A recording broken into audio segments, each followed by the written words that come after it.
Hello, Burnout to All Out family. It is that time of year where we are setting goals and making plans to achieve them. Now, some of you are listening to this and you haven't built your business plan, or perhaps you're like, Melissa, how do you create a business plan every year? Here's the deal. I am bringing you all the goods today in this podcast episode. I am walking you through a workshop that I did for my community on planning a business planning retreat. I do this every single year. If you've listened to a podcast of mine maybe 2 years ago, I also did a recording on planning a business retreat. Here's the thing.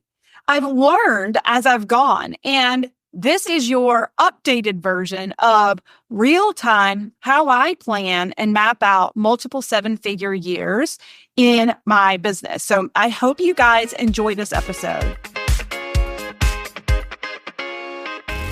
Need some effective, tactical advice that actually helps you get results and makes a real difference in your life and business? You've come to the right place. If you're finding yourself here today, it means you're getting ready to gain serious traction in your business, rapidly multiply your income and impact, and you're ready to make it happen while living all out. Guys, I'm Melissa Hinault, your trustworthy corporate dropout turned 6-figure business burnout turned happy and healthy CEO of a multi-million-dollar online business. And you're listening to the Burnout to All Out podcast. On this show, we're serving up innovative growth strategies, simple implementation methods to put them into practice, and action-stimulating inspiration tailored specifically for the modern entrepreneur. Let's dive in.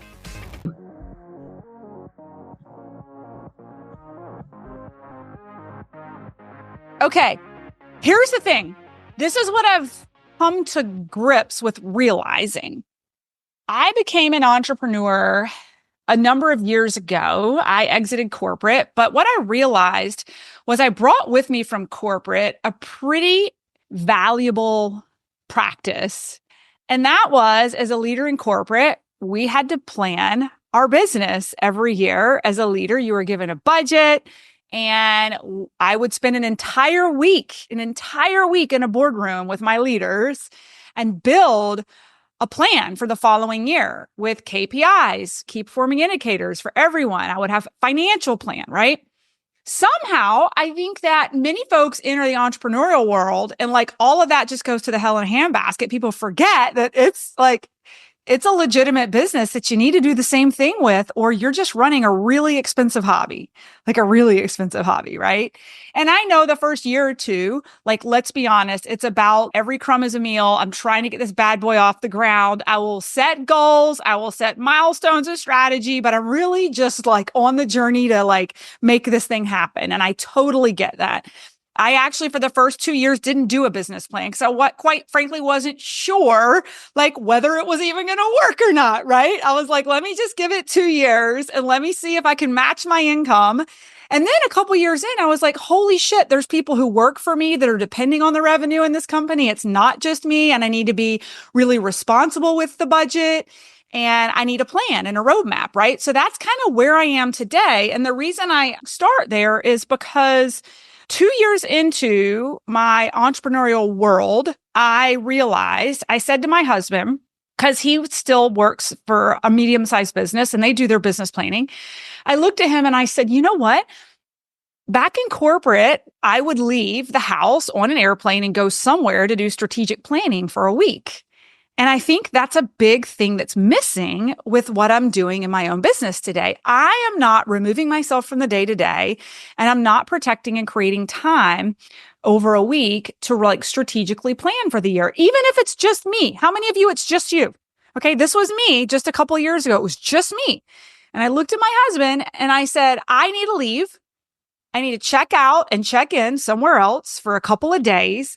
And me at the table, that's it, are going to build a strategic business plan, right? I need to do this for myself. And it was one of the most life-changing experiences. And that's where my business went from 300,000 to 600,000 the next year. And then from 600,000 to 1 million. And then from 1 million to 3.4. And we've grown another 30% this year. So we've grown year over year over year, right? And this is just with a company that's hitting the 6-year mark, right?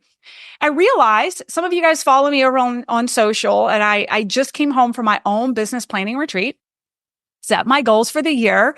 Our program's concierge manager was on my leadership call this morning where I reviewed with them my business plan, the financials, literally down to the damn dollar where it was all coming from this year based off of our 3 profitable pursuits, what we're going after this coming year. And everyone in the entire company knows exactly where they're contributing in their roles to those 3 profitable pursuits, right? All of this to say, I've come to the realization that not all entrepreneurs come from a decade plus of a Fortune 500 who have the luxury of have been trained on business planning and managing a budget and creating key performing indicators for people on your team. And it just dawned on me a couple of weeks ago. I was like, I'm just going to this is my gift in November to my community, to the people who are on my email list.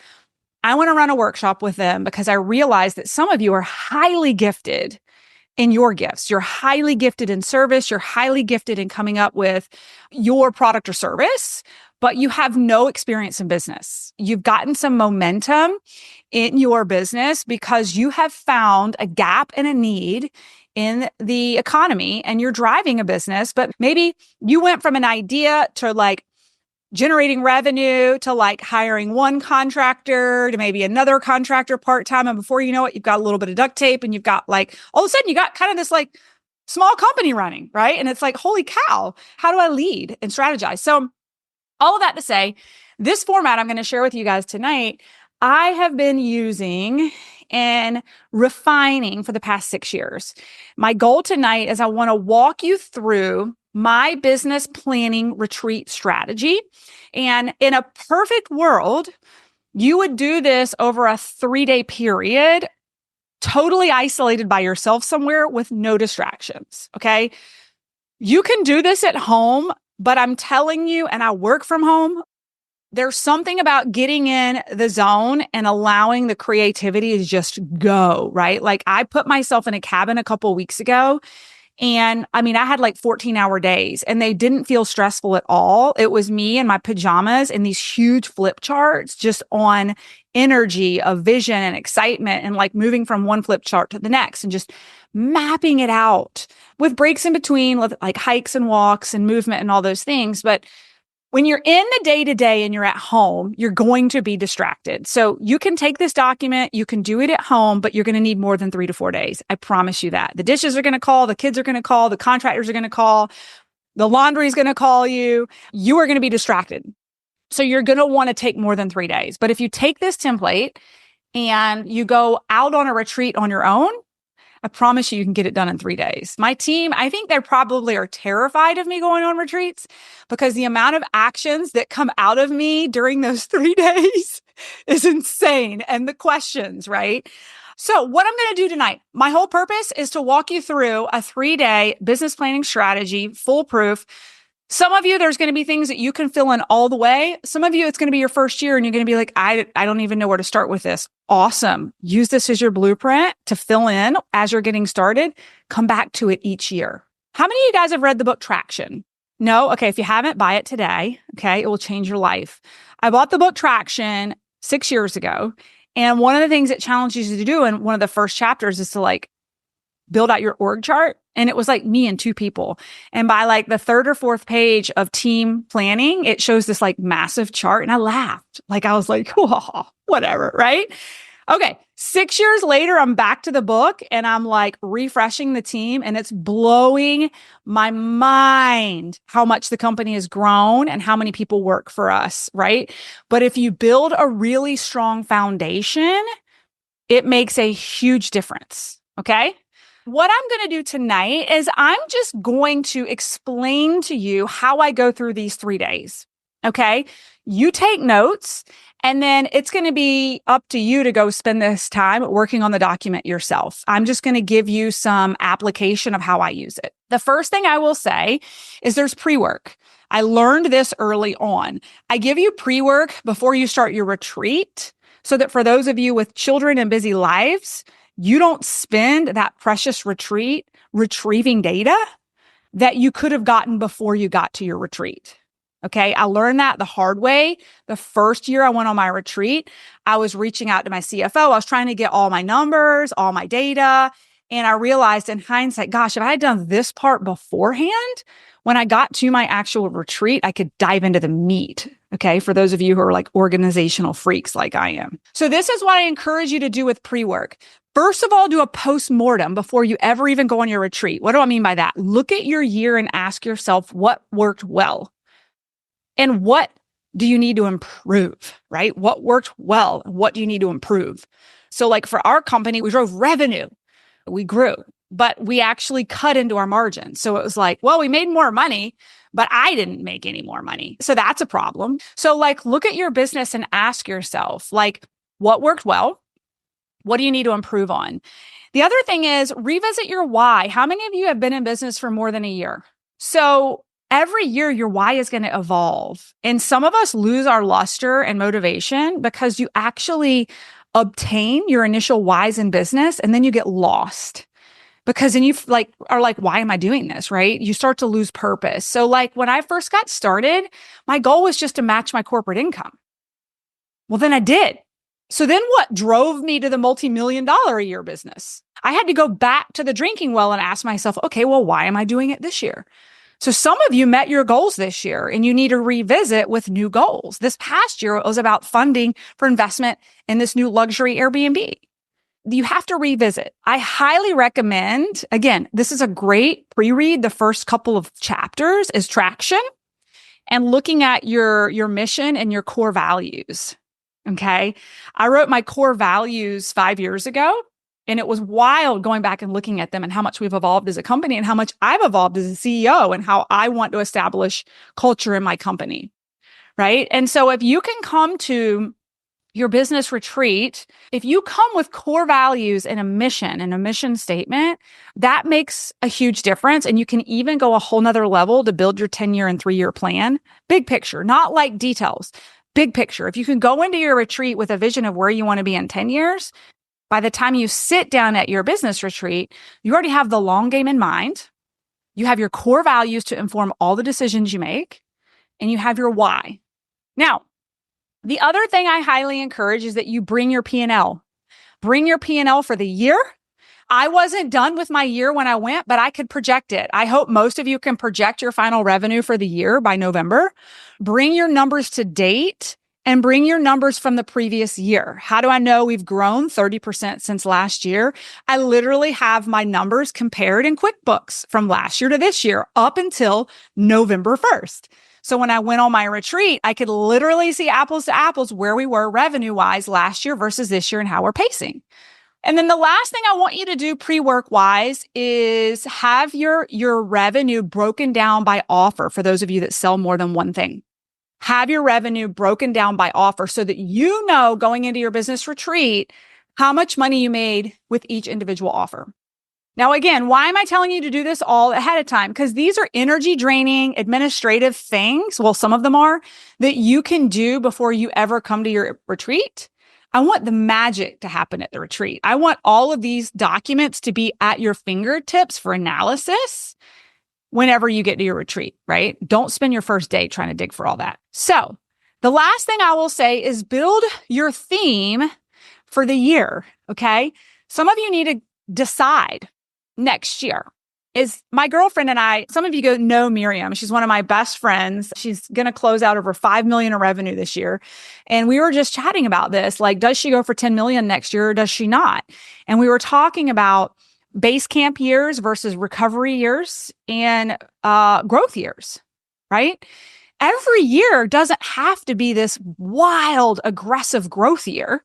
Some of you are in seasons where maybe it's the last year you have a child home before college. Or maybe you got your ass kicked with hyper growth this year and you're just trying to recalibrate, right? Hyper growth creates mass disruption. Some of you are in a place where you are like, let's fucking go. Next year is going to be super aggressive. My nervous system is ready for it. I'm mentally ready for it. And I'm going to clear my calendar for it, right? But what I'm trying to say is that you know in your soul what you need to pursue next year. and what is in alignment with your life and your goals, and make sure it feels good. Because there can be years where you're like, I know I could go for 10 million. I could, but like emotionally, physically, energetically, maybe it's not a place you want to go next year. And that's okay. Right? So you need a reality check there before you go on your business retreat. So, I like to say, are you in a base camp year, a ramp up year, or a regroup and recover year, right? My next year, I'm not worried about achieving more than about 10% growth next year. I've experienced enough growth for a number of years. I actually am just looking at fine tuning and optimizing what we're doing. And I'm really excited about it. So you decide. My goal for next year is to reduce waste, increase profitability, and stay stable. Right? What's yours, right? These are things you can think about, okay? Day one, we're going to bring all of this with you. Day one is about, first and foremost, prioritizing your life, okay? We have to remember why we got into business for ourselves. Some of you, if you're honest, are maybe a little bit burnt out right now. Some of you, you've traded your 9 to 5 for a 5 to 9. And it started out fun and exciting. And now you're really exhausted. And you say that you've gone for this for freedom. And you keep telling your friends, I'll do that girls' trip next year. I'll make time for my friends to play pickleball, but it's not happening. Like, you're not showing up for the fun things in life because your business has literally taken over your calendar. Anybody in that space right now? Even a bit of regret that you're not even available for your family the way you want to be, right? This was my biggest, not regret, but learning in the first couple of years of being an online business owner, was that I didn't know how to manage my calendar, and I ended up, it took over everything, and I started to get burnt out. And I'm here to tell you, your business isn't burning you out. You've just lost the power in prioritizing joy first. Okay. So hear me now, that before the year starts and you start your business plans for next year, prioritize joy first. Okay. So some of you guys are going to think this is wild, but I do this before I do anything else in my business planning. Right. Okay. So we're going to get into that in a second. What I really do is I start with revisiting that why that we talked about. You've already brainstormed it before you went on your retreat. Why you're in business as a business owner this year. And then this is where we're going to talk about dreaming. This is the opportunity for a dream budget and a dream calendar. These are the first two things you're going to do before you start your business strategy. Okay. So before we get into the dream budget, this is why we pulled our P&L. You need to know, A, how much are you financially responsible for contributing to your family household? What's the pressure on you right now at home with your business? What's that number? And then number two is, what is it currently costing you to run your business? So it's two numbers. What are the operating expenses at home that you're responsible for? What are the operating expenses in your business? Okay. So you should know the threshold, that a minimum that you have to meet next year. What I want you to do after that is, now we're going to go to the why. This is where we expand the budgets. So if we have our current operating expenses at home, we have our current business operating budget, and we want to go back to our why. Some of you, your why has a financial tie, does it not? For some of you, it may be putting your kids into college. For some of you, it may be doing another investment. Some of you, it may be renovating your home. Like, what is stretching you to make more money next year? Maybe it's paying off debt, right? It could be one of many things. What is the revenue that's feeding that why to your business and your household budget? And this is where you start to go to the dream budget.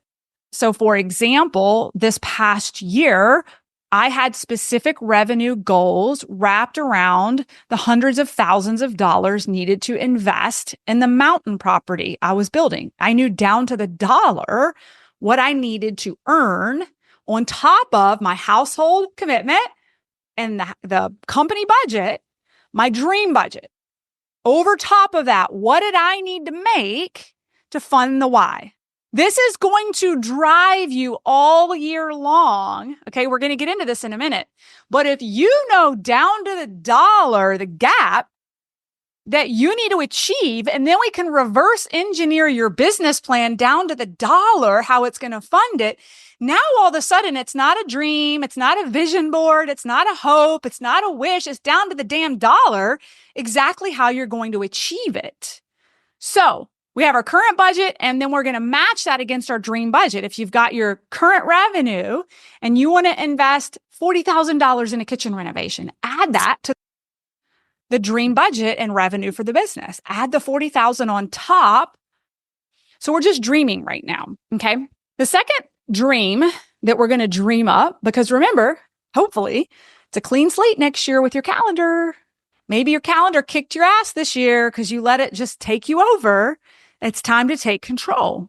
So what do you desire more of this coming year in your calendar that you didn't have control of this year?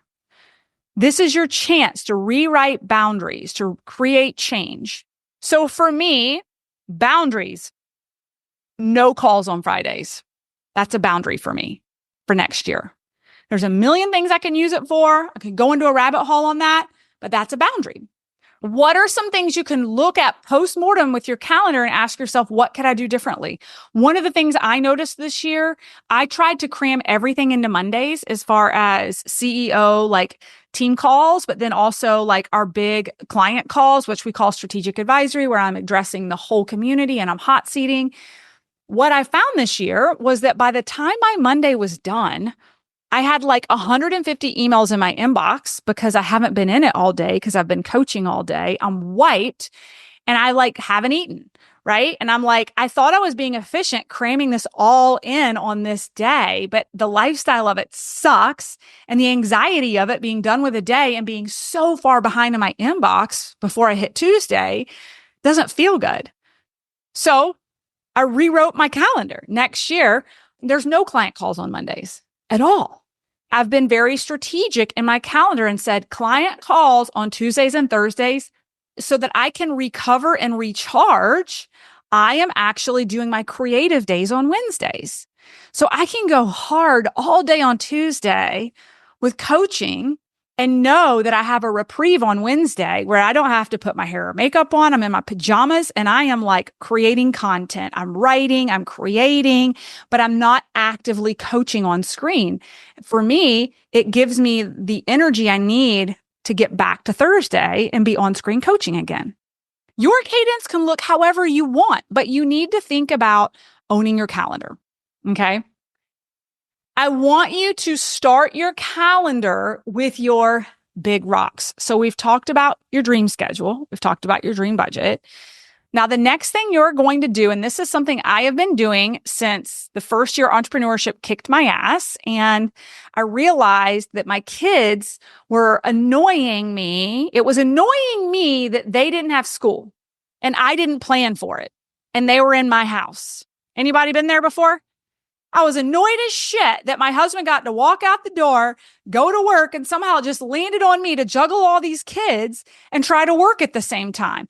I'm frustrated. They're frustrated. And then I was like, finally I had to look in the mirror and say, wait a minute, why did I get into this? I got into this business because I wanted the time freedom and to own my calendar, yet somehow I haven't owned my calendar. And my kids are being shushed and pushed out the door and ignored on a day that they're out of school. It's my fault, right? So I was like, not a mas. So on my business planning retreat this past week, and I encourage you to do this, plan your big rocks first. I actually have all of my children's days off in my calendar so that I'm not overbooking myself. They have half days. If you look at my calendar on half days, I don't have calls in the afternoon. I'm here to receive them and exercise the right of the flexibility of being an entrepreneur.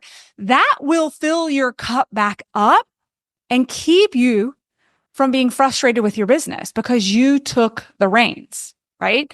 Vacations, birthdays. Y'all are going to think I'm crazy. My kids' birthday parties are scheduled a year out, conveniently when it makes the best sense, right? So for instance, my son's birthday is It's the day, it's like the 30th. It's right after Thanksgiving. We've learned it's like the worst time to have a birthday party. A, all of his friends come home sick from visiting families. B, it's like squishing so much between the holidays, right? And so I have learned to strategically plan his birthday before Thanksgiving. And I plan it a year in advance, right? You can do this too. And then you don't screw it up with your family when you're like booked over somebody's birthday because you didn't think about it, right? Plan the big rocks first. Vacations. Even if you're not buying the plane ticket yet, this is going to motivate you. I planned to go to Bali a year before I went, and it was a 10-day trip, and I blocked my calendar for 10 days. But I told myself the company had to hit a certain amount of revenue before I'd actually book the trip. But here's the thing. If you don't create the space for the miracle will never happen. But what I saw on my calendar month over month was this big void in August of this protected time.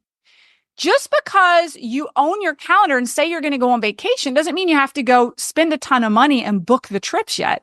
It just means you need to create the space for it, right? 8 days before the Bali trip was supposed to happen, I pulled the trigger on a first class flight all the way there and back because I had earned the right to do it and I created the space to manifest it. This year I went to Ireland. My husband and I planned the trip like 8 or 9 months before we ever went. We booked the tickets about 4 weeks before we went. I'm here to tell you, my husband and I never would have been able to coordinate our schedules 4 weeks beforehand to make a trip like that happen. So we put the big rocks in first, called it in, and then when the time was right, give yourself revenue goals. When you hit it, reward yourself, book the damn trip. You made the space for it, right?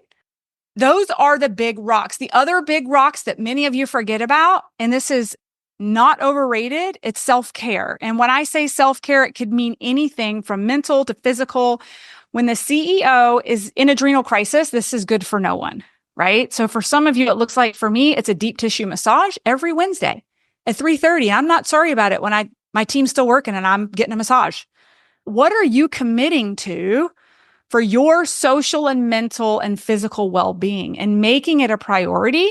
Because we have to train like athletes as CEOs, right? Because when you're sick, it's not good for business. So what are you doing to schedule that in? I literally called the chiropractor's office from my business retreat, got someone on the line, and booked every single adjustment and massage for the next year while I was on the phone with her in the calendar.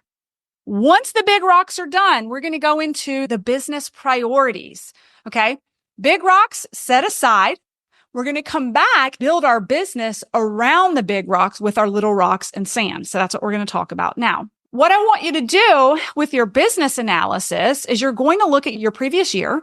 And I want you to, like this year, 2024, look at your revenue, what you made with each individual offer. And then what I want you to do is you create a T-chart, right? And then on the other side, it's your 2025. Up above, you want to write what the total revenue goal is, which should be potentially higher than what it was this year. Okay.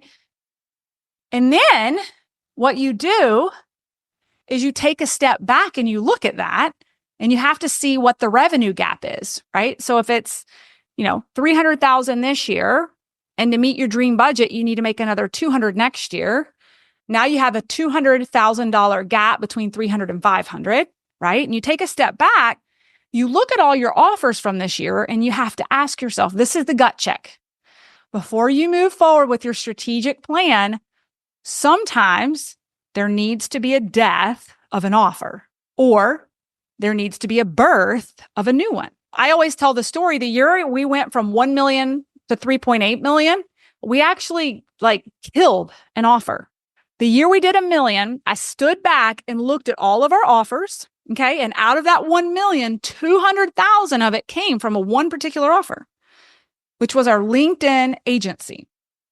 Some of you have an offer that when you step back and you look at it, it's nauseating. Some of you step back and you look at something you've worked on this year and it's been life-sucking, soul-sucking. You have not enjoyed it.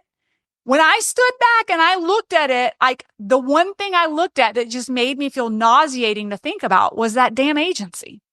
So before you move forward with gusto with your business plan, gut check what you've done this year. Energetically, is it aligned? And then also you have to think about how much time did I spend on it and what was the return on it?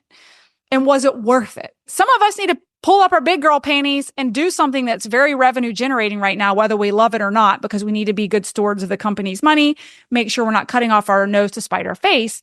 But there is a tipping point where you're working on something that is energy sucking and soul sucking. When we pulled the agency off, it gave us capacity to be better at the other things we do, and our business grew exponentially. So I want you thinking about this when you're looking at your business plan, and ask yourself, when you look at this past year, is there anything that either time or energy, if it took a lot of time and didn't have a huge ROI, or it took a lot of my energy and it didn't give me joy, do I need to rethink it before you move to the next year? Now, after you've done that quality check, the next thing you have to ask yourself is there anything new on the horizon? And that's where the fun projecting happens, of building that business plan around it, right? And is that going to be the thing that fills the gap?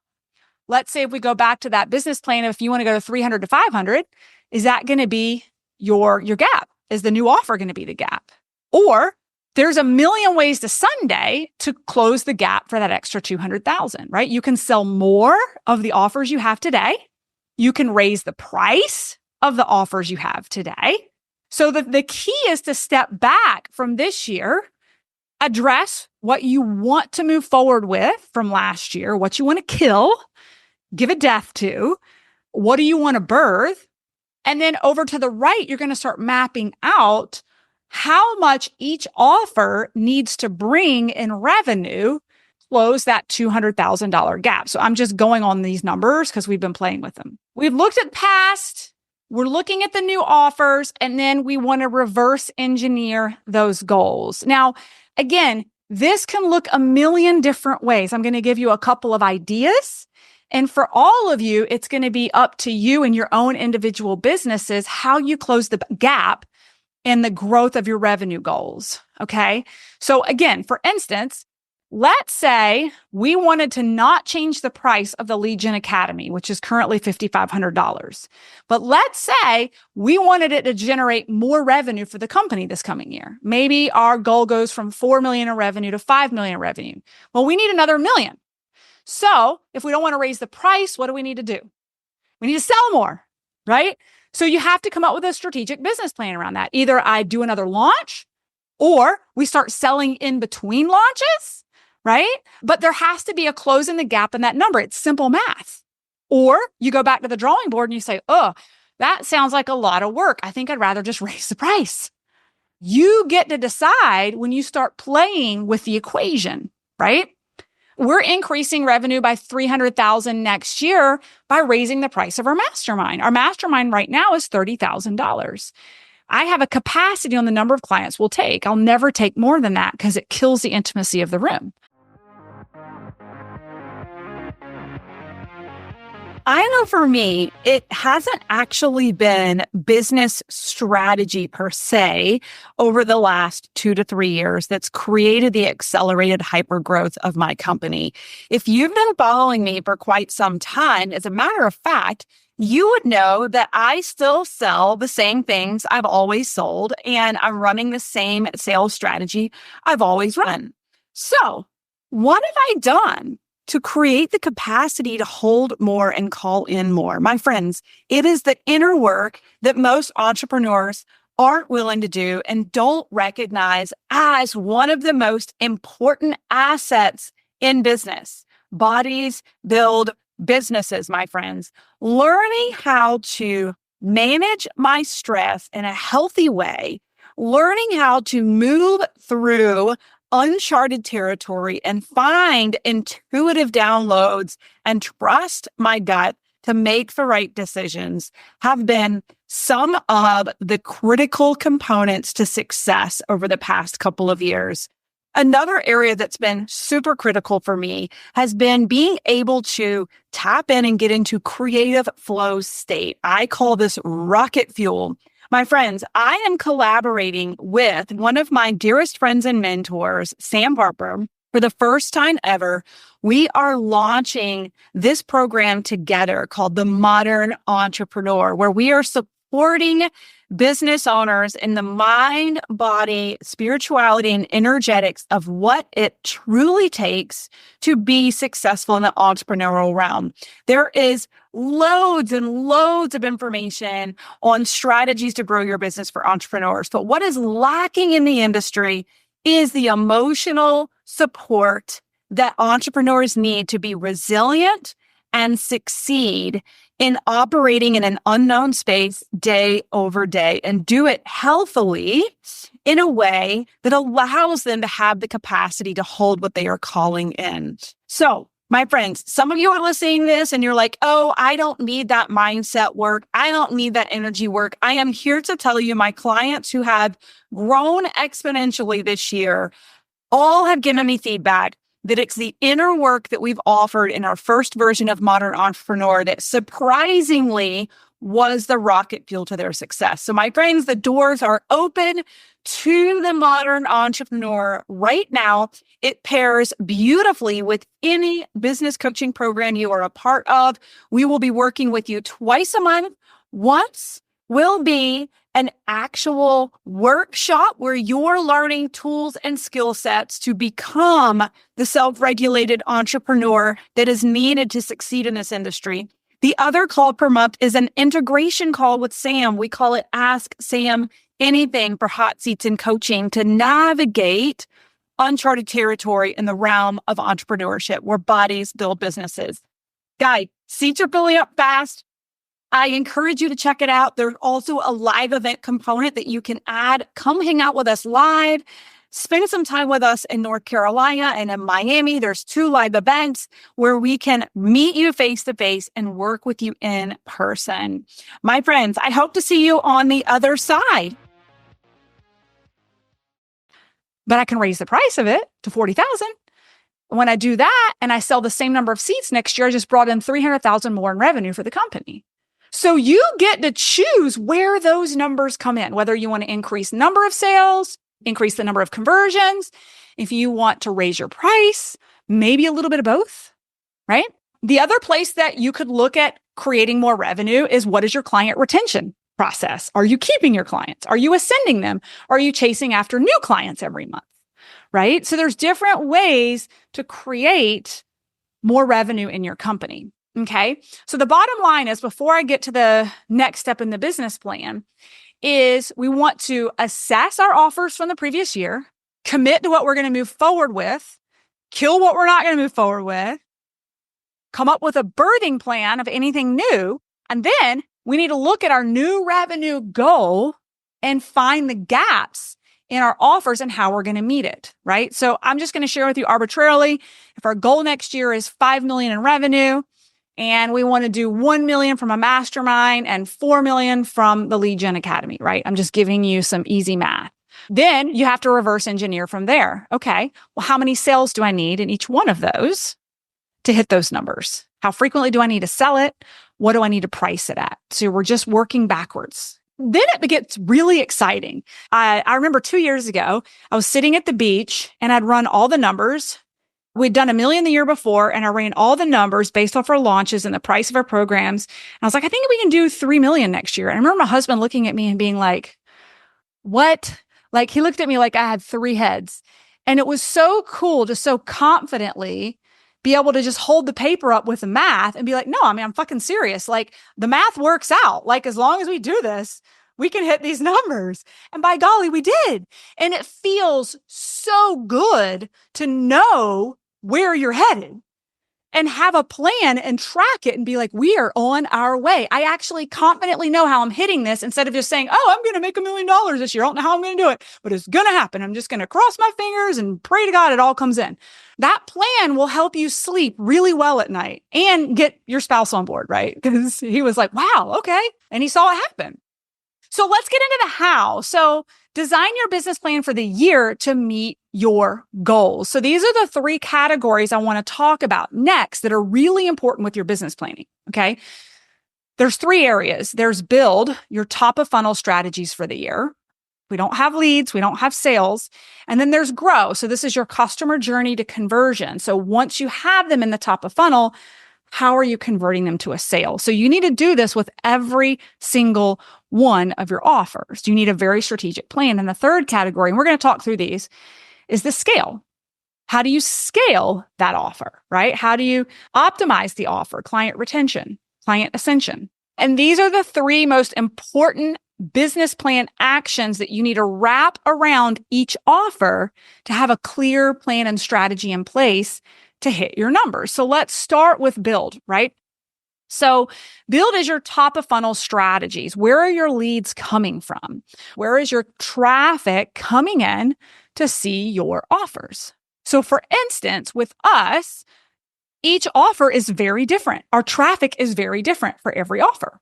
Okay. So for instance, with the Lead Gen Academy, it is very much a strategic split between organic traffic on my social channels, podcasts, and email marketing, and ads, paid ads. I have a specific strategic plan with what I pay for ads, with a very specific calculated goal of number of registrations from that, and the typical conversion rate I get from ads.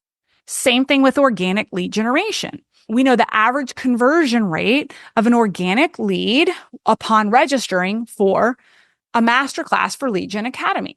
Now, again, top of funnel strategy. Our strategy for all the eyeballs for that funnel are very different than our other offers. And how we calculate how we get to that math is very different than our other offers. The customer journey to purchase is very different than our other offers, right? So let's just walk through Lead Gen Academy with build, grow, and then scale. And then we'll go back to some other things that we sell to help you guys think about how you're doing this. With the Lead Gen Academy, our top of funnel is very much a hybrid of organic leads across socials and email, podcast, and ads.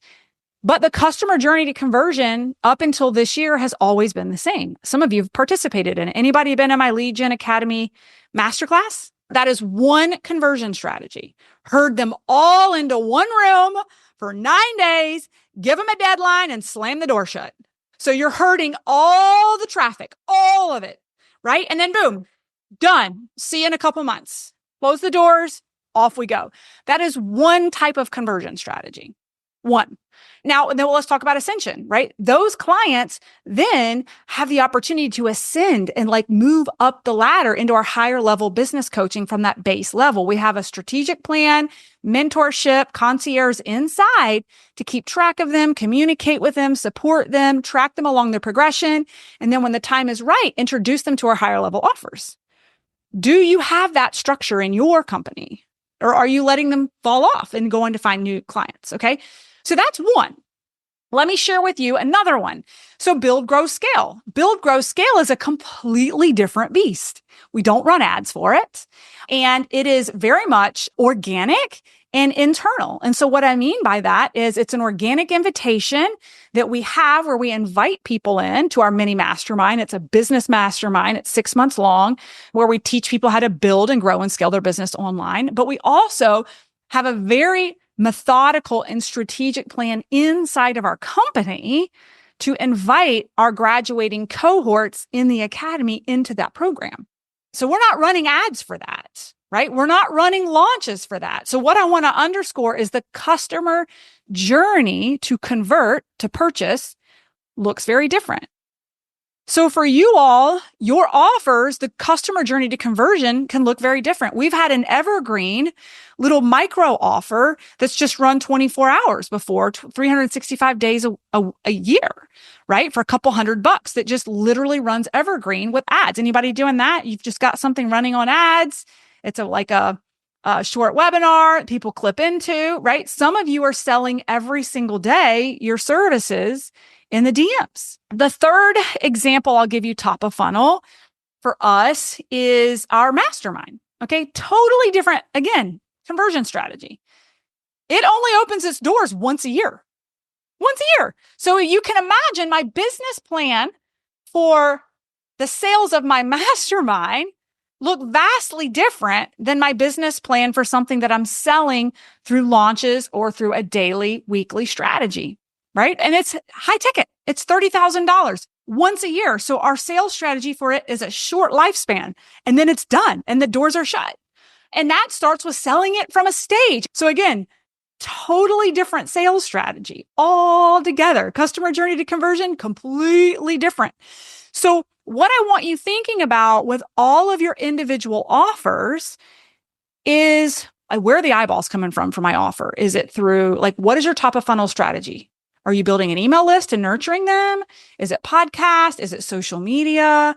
Is it launch style webinars? Is it live speaking engagements? But you need a top of funnel.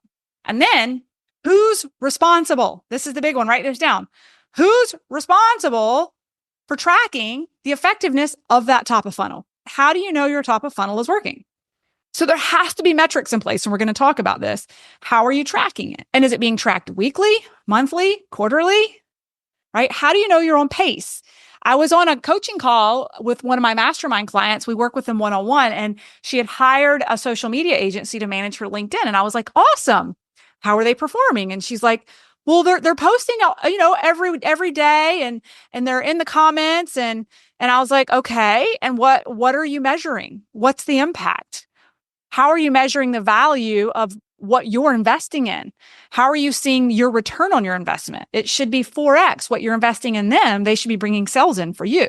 Are you tracking that? So how are you tracking your top of funnel, whether you're doing it or someone else is doing it? And how are you measuring that it's progressing? Okay. And then that brings me to the grow piece, right? The customer journey to conversion. Once you have them in that top of funnel, how do you convert them to that sale? I gave you a lot of different examples, but what is your sales strategy? Is it in the DMs? Is it by appointment only? Is it through webinar? Is it a 1-day webinar? Is it a 90-minute webinar? Is it a 5-day webinar? Is it a 9-day webinar? Are you crazy like me? How are you selling your products and services? Some of you are stuck there. You've got a great top of funnel and you even have a great product or service, but your sales strategy is broken. Your sales strategy is broken. So how are you getting eyeballs to see your offer and know the value that creates your desired sales? Is it optimized? Is your offer, is it priced right? Have you done your market research on this? Do you know that it's priced right? If it's not selling, is it potentially priced wrong? Or is it a visibility issue? What is the customer's journey to purchase? Here's something we learned. We changed the company we do our checkout cart with. We moved from Thrive Cart to Entreport.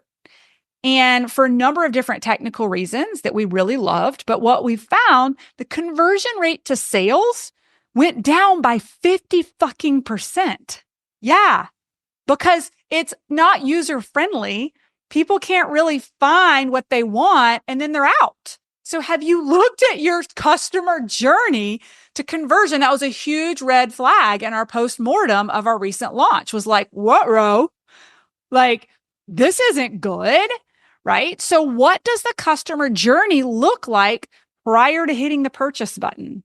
Is it optimized? What's their experience once they purchase? Are you surprising and delighting them in the first 24 hours to reaffirm their investment and getting them excited about where they're headed? When the first 72 hours, customers make a decision about their purchase. It was either a waste of money, they can't believe they did it, they've got major buyer's remorse, or they feel so loved and supported and held and so glad they made the investment. You want to start off on the right foot. So many of you need to start thinking about how many eyeballs need to get on your offer to meet your conversion rate goals. I'm not going to get into the weeds of this right now. It's like a whole nother workshop. But so for instance, we know that conversion rates on ads are significantly lower than conversion rates on organic. So if we're going to run a campaign for a masterclass where we want to sell 100 people in, and the average conversion rate is like 1.5% for an ad and 3% for an organic, I'm just throwing some numbers out there, then you have to start reverse engineering How many actual eyeballs need to get on your content to purchase? Some of you, that's where you're just flying blind. And some of you are beating yourselves up because you think that no one wants what you have, but you actually just haven't built a large enough aggregate group to pitch to get the conversion you're looking for. Okay. So we get thousands. Some of you may be looking at my launches and being like, oh my gosh, that's wild and so unattainable. We didn't start there. But I will tell you that I started with a foundational goal of never having less than 300 people register for a masterclass ever. Because if you get below that, the conversion rates are dismal, no matter how good you are, depending on your revenue goals. And so if you're not getting at least 300 people showing up to the things you're doing virtually, don't base your judgment on your offer until you have a large enough number to get there. If you're not getting sales, you need to go back to the top of your funnel because you don't have enough eyeballs to convert the number that you want. Like Mandy and I know with laser precision exactly how many people we need to register to meet our revenue goals, like within a pretty decent margin. Like we can tell before the launch even starts. Oh boy, like we know. And then who's responsible for tracking that? Is it you? Are you tracking it? Are you at the end of each, if you're doing live webinars, are you tracking how many showed up, how many converted? What was the conversion rate? What were the objections? Are you getting feedback from people on why they didn't pull the trigger? Are we taking the feedback so we can come back and do better? How are you tracking it? I mean, we're getting down to like anal levels of tracking now. Like it's insane, but you don't want to fly blind because if you don't know, then it's just an expensive hobby. It's an expensive hobby. Okay. So then there's scale. So the last piece here is your offer ladder. So when you look at your offers, what are you, and it's not just offer ladder. When I say scale, it's about optimization and like in scaling. So scale could be, what are you offering to retain your clients? Every offer past the Lead Gen Academy was birthed based on client feedback. So some of you are like, I don't know what to offer my clients next. I don't know how to keep them on board. Ask them. You guys will be surprised. The way Build, Grow, Scale was born, our mini mastermind, we asked our clients, hey, what do you guys want more of from us? We took a survey and out of like the top 40 things they listed, we turned around, ran a little webinar and pitched them this program called Build, Grow, Scale that had the 10 things that were on their wish list for us to teach them. And the conversion rate was insane. Everybody bought it because it was what they told us they wanted. Instead of us trying to go into a vacuum and try to create something we would hope that our clients would want, just ask them and then sell it to them and be humble in saying, I'm building this as I go. You are my first cohort. Give me feedback. What can I do better? Our mastermind was born that way. What do you guys want more of? Okay. So that's a little bit. And then scale can also mean back end operations. So last year for us, it was a CRM. We actually did a huge shift to HubSpot, which was a huge pain in the ass, wildly expensive. And I'm pretty sure it didn't do anything for us. And then we moved over to ActiveCampaign. So we made two big moves on CRMs. Now we're finding the ActiveCampaign is like, got a really nice data trail all the way back to the origination of where we found the client, potential client. And I know Mandy's loving it. The whole team is loving the data behind it. So scale can be systems too. Scale can be systems. It doesn't have to be Ascension. Okay. So then the next thing is really looking at, once you've looked at your offers, you've built your revenue goals around your offers, you know exactly how you're going to get there, and give yourself permission to step away and make it a puzzle piece. You might start out being wildly aggressive and being like, I'm just going to throw it out there. I'm going to do $1 million with my mastermind and I'm going to do 5 million and this. And then you step back and you start running the numbers and reality hits and you're like, whoa, okay. I'm so glad I ran these numbers because this is not realistic. Now I'm going to pump the brakes and kind of redesign and go back to slightly different revenue goals and slightly different numbers that are more realistic. I can have my stretch goals, but let me be realistic. Okay. So then you want to take a step back. And this is really important. I do this every year, is analyze the gaps in your knowledge to get you to the next level and gaps in support to get you to the next level. So up until 2 years ago, I didn't have anyone leading my sales team. at all. I took a step back and I was like, oh my gosh, I cannot lead the sales team anymore and be the CEO and be the face of the company and do all the coaching and be finance. So guess what? I delegated leading the sales team to my executive assistant. Okay. That's where it started. But what I did was I was able to step back and identify, okay, someone needs to be held accountable for this. And for some of you, the growth in your company is being inhibited by your unwillingness to hire and delegate. You're the bottleneck and you're not the expert in what your business needs with those gaps. So Jackie's a great example. Like one of the reasons my business has taken off is our brains are wildly different. And the technical stuff that she knows on the back end, I will never know, ever. There were years I paid Jackie more than I paid myself. And it's paid itself back in dividends because I saw the gaps in my company that I was never going to be an expert in. And for those of you who don't know Jackie, she's my chief integration officer. She came in as a real technical person helping me on the back end. Some of you are trying to duct tape and bootstrap a lot of this stuff that your business would take off if you would delegate it out and you'd be willing to pay out. You'd be willing to cut into your margins for a little while to be a slingshot backwards, to be a rocket ship forwards. So when you step back and you look at your business plan and you're like, man, for instance, my top of funnel is like dripping and I don't have the leads that I need, but I'm really busy running everything else. And I really need to hire, for instance, a media team, but you're not willing to invest. Well, now you're doing the manual labor of that at like your hourly rate versus hiring out someone else to do it for you, freeing you up for your moneymaker, whatever your face, your voice, and your mind cannot be replaced for, that's where you want to spend your time. So every year I step back and ask myself, what new players do I need?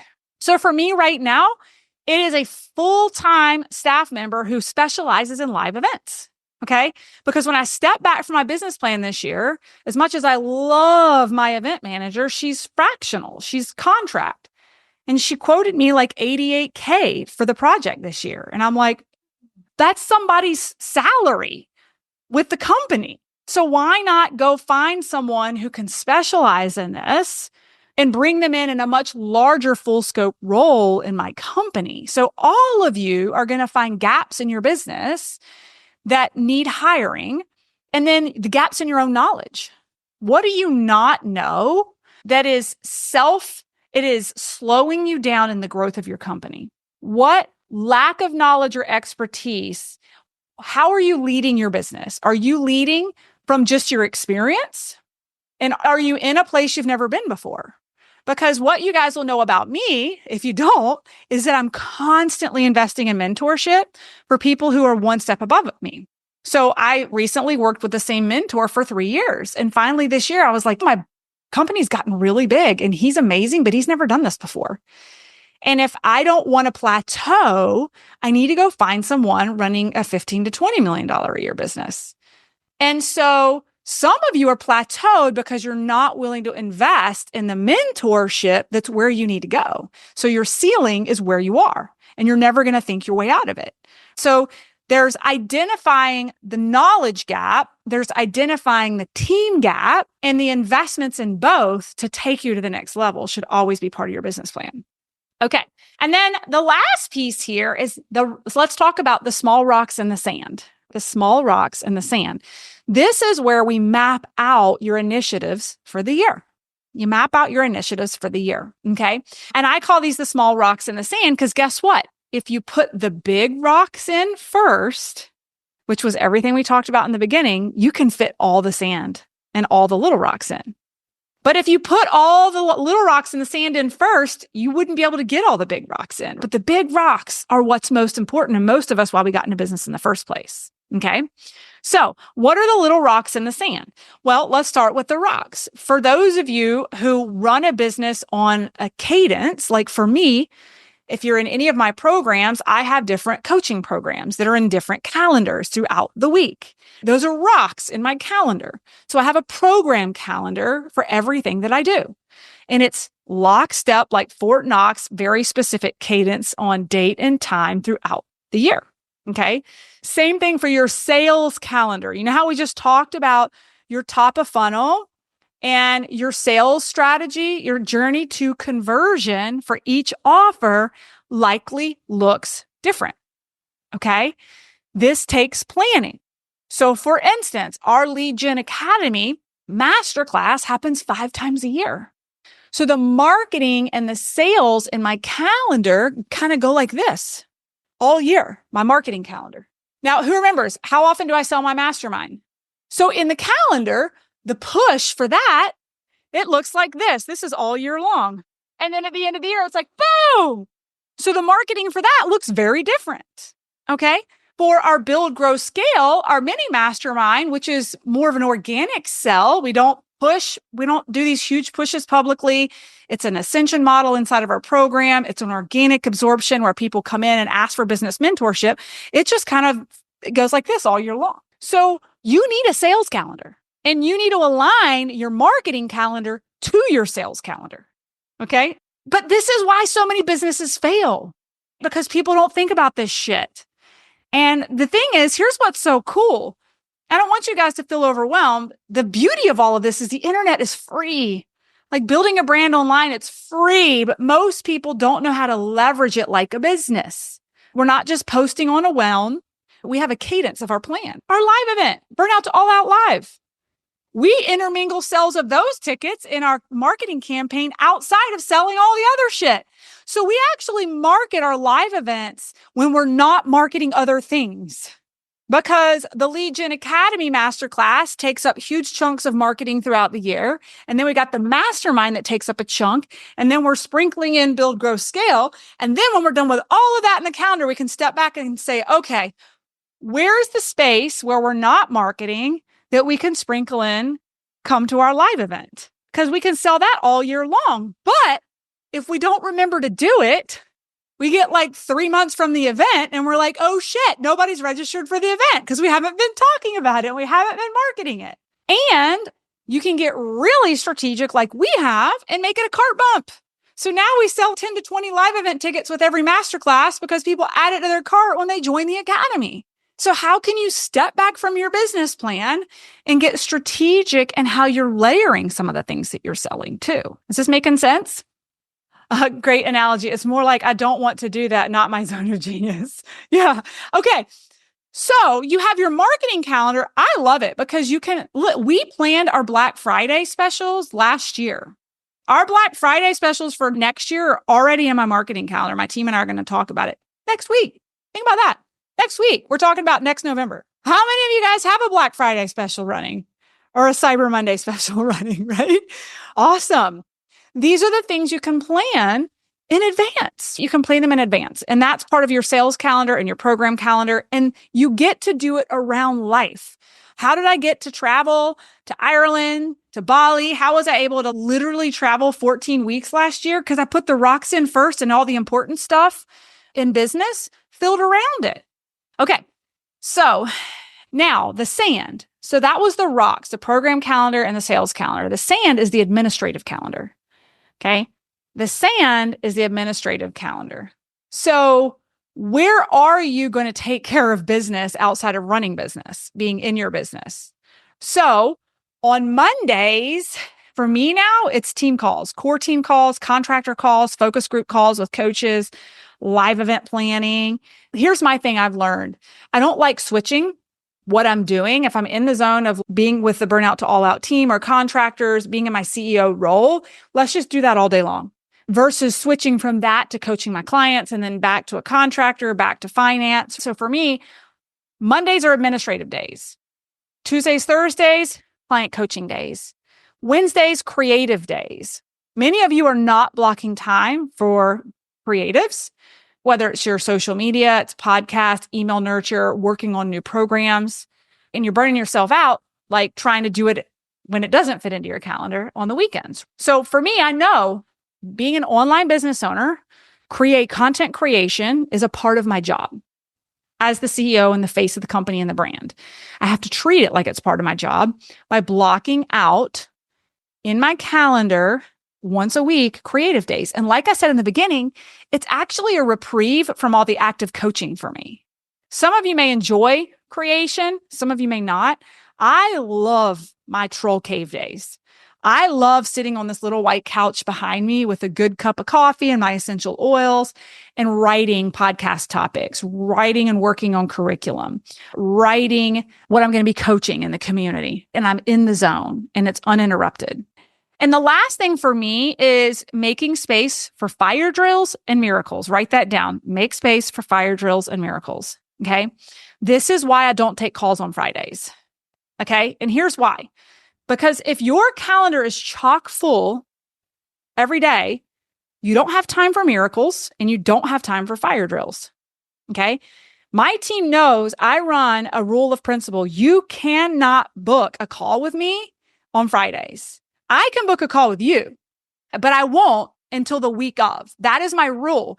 If it's before the week, nothing can drive me into putting anything in the calendar on Friday. That is my rule. I cannot book anything more than a week in advance that is saved for fire drills and miracles. Okay? Because does shit hit the fan in business every now and again? Yes. We need to anticipate the fire drills and have space to breathe over them and solve them. We also need space for miracles when people ask you for something really cool and collaborate and opportunity. You need to be available to make that call. And if you're completely booked up, you're blocking the miracles in your life too. Okay. So that is my own personal practice is my team can't book calls with me on Fridays. They're not going to hear from me on Fridays unless it's the week of and we're in a time crunch. And then I'm going to put things on the calls on Fridays. The other thing that's really nice about that and my team, because I have a team that works with me, is it's kind of a flex day. Like Fridays, because I don't book calls on Fridays, it's typically when I'm going to get my roots done. It's typically when I'm going to get my teeth cleaned or my kids' doctor's appointments. If I consistently keep the calendar clean on Fridays, it can be a routine administrative day for my health or my children's health as well. And it doesn't interrupt my weekends. I'm not going to get my hair done on a Saturday. I'm spending time with my family on a Saturday. Okay. You control your calendar if you take control of it now. Okay. Now that you've done all of that, you want to finalize your marketing map. And this is where I talked earlier about your conversion plan for your marketing map. Like my team's going to see ours next week. I'm going to present it to them. Basically, let me sum up a marketing map for you. On an Excel spreadsheet, I have all the milestone dates of everything we are going to sell and when we're going to sell it starting in January through December of next year. Every launch, like every masterclass, when the doors open to the mastermind, the live event sales, the modern entrepreneur, everything is in the calendar. Black Friday, Cyber Monday, things that we're going to do with the summit, they're all in the calendar. And then once you have those dates, you begin to reverse engineer. So for example, if let's say I have my first launch the third week in January, okay, that's my sales date. The marketing calendar is going to say, okay, if you're running this launch the third week in January, we need a 3-week runway of marketing up to that to drive traffic, eyeballs to the masterclass. And I need a 5-week runway for organic traffic, 3 for paid, 5 for organic. Some of you, the reasons your workshops are not converting sales is you're not giving yourself a long enough runway to market it and drive traffic into it. You're just showing up a couple days beforehand, or you're half-assing it and thinking about it 2 weeks in advance, and you're just not getting enough eyeballs. But if you have a strategic marketing map, if this is happening on this date, 5 weeks previous, I need to start folding in my marketing, my strategies into this. So that's your marketing map. And then on the final day, what I like to do, because in my business planning retreat, I tend to have lots of huge pieces of paper where I've drawn. I do like my whole calendar on a huge Post-it, and each program is a different color on the map, like each month. It also helps me get a visual of how busy that month is. Okay, so what I'll do on a huge Post-it is January, February, March, April, May, June, July, August, September, all the way down, and then color coordinate where all the LGA, where our LinkedIn launches are, where my live events are with clients, where my travel is for the masterminds I'm invested in. And I can step back and visually see, whoa, that month is really heavy with travel and launching. Whoa, this one's kind of light.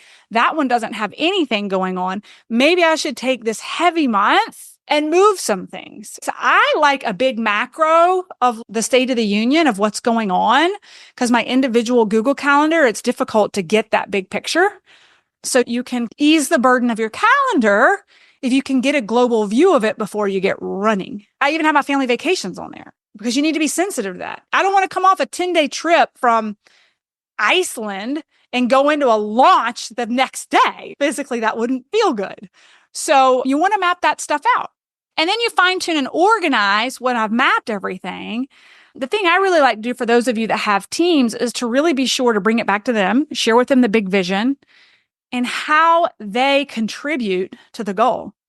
So like I said earlier, for me this coming year, a huge focus is reduce waste, increase efficiency, and improve profit margin. So that they're the 3 profitable pursuits that everyone in the company is going to be very clear on how their activities are either reducing waste, increasing efficiency, or contributing to the bottom line profit margin. And I can share with them the financial plan. Like Mandy knows to the dollar now exactly how we're going to do $5.2 million next year. And she knows exactly how we can do 6.78 if that's what we want to do. Like down to the sale, down to the dollar. And I share with the marketing plan too. And this right now for where you are, this might be you sharing it with you. And that's okay. It still needs to make sense to you so you can check back in on it. Okay. So that was a lot. That was a mouthful. The one thing I did want to put an invitation out to you guys is we do, speaking of our 2 business coaching programs, we do have our doors open right now to Build, Grow, Scale, which is our mini mastermind where we work with our clients for 6 months at a clip and help them fine tune their top of funnel strategy, fine tune their customer journey to conversion, calculating their offer strategy and exactly how they're going to convert their clients over, all the way to the back end of scaling, to back end optimization, ascension strategies, all the things. Our clients inside of Build, Grow, Scale get coaching and mentorship by me and my leadership team, but they also get all the tools and resources and blueprints that we use back there. So the doors are open. 2 left in our high-level mastermind. For those of you who really are interested in taking it a whole nother level, you're listening to this and you're like, man, if I could get one-on-one coaching with Melissa and her CIO and have her look at our business plan, and I could work with them all year long in like a high-level mastermind with live events and all the things. We have 2 seats left for that. We start January 1st. So again, if you're interested in either, fill out the application form. And if we feel like you're a good fit, we'll reach back out to you and would love to connect on a call. I hope you found this really beneficial. And I hope that you're all committing to your business plan in 2025. And let me know in the DMs, like reach out to me. Let me know what you come up with. I hope this has been helpful. Remember to prioritize joy. Remember the big rocks. Put the big rocks in first and you will thank yourself. Last thing I will say, when you plan your calendar this year for next year, go ahead. If you're kicking yourself that you didn't create space to work on your business plan this year and you're just so behind, go ahead and block it in your calendar next year. November of next year, I already have 4 days blocked business planning. Okay. I even have my team's mid-year and quarterly and end-of-year reviews in the calendar. Go ahead and put it in there. All right, guys, have a wonderful evening. And for those of you inside of our programs, we'll see you on the other side. It was great to see you all. Bye-bye.